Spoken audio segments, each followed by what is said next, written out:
The end of the 1940s saw the birth of the information retrieval domain. There were situations where it was no longer feasible to do a linear search of the database. Hans-Peter Loon was a German researcher who at the time was working in the information retrieval department at IBM. He was approached to solve a problem along these lines, and in early 1953, he came up with an algorithm. Loon's algorithm made use of buckets. So we would have a certain number of things in the database and a certain number of buckets. And each thing would be assigned to a certain bucket. Now, say our things are phone numbers. So say something like this. And what Loon's algorithm would do is that first it would add up each pair of numbers. This would lead to something like this, where the second digit was discarded if it was there, and this would lead to another number. So this was the bucket that this phone number was assigned to. This was probably one of the first algorithms to make use of hashes. Hashing forms the backbone for lots of algorithms in diverse domains. One example is the hash map data structure.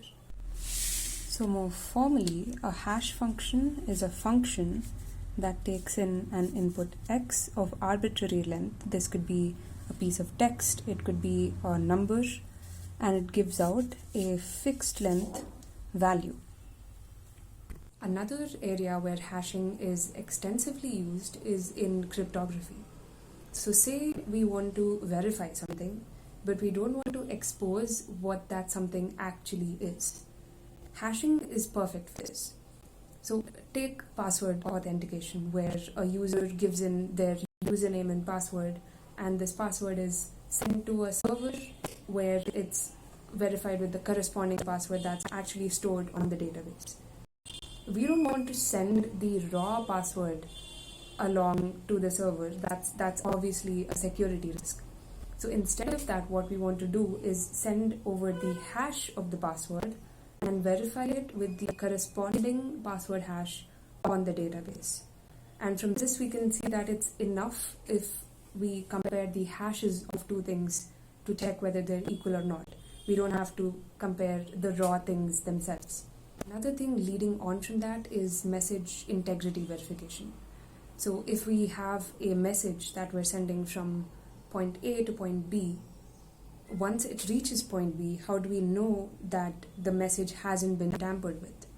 One way to do this is you have the message M, you create a hash for that message M, let's say that's H1, and you send the hash along with the message to point B.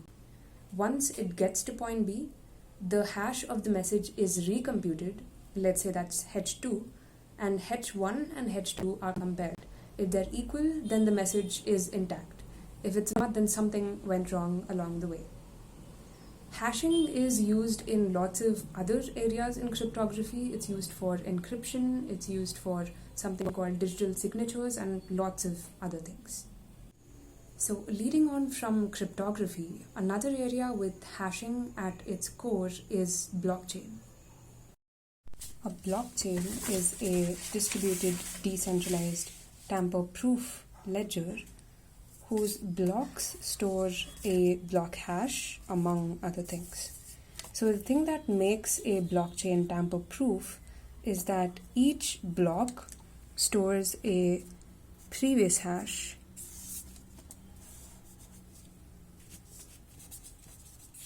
which is like a reference to the previous block.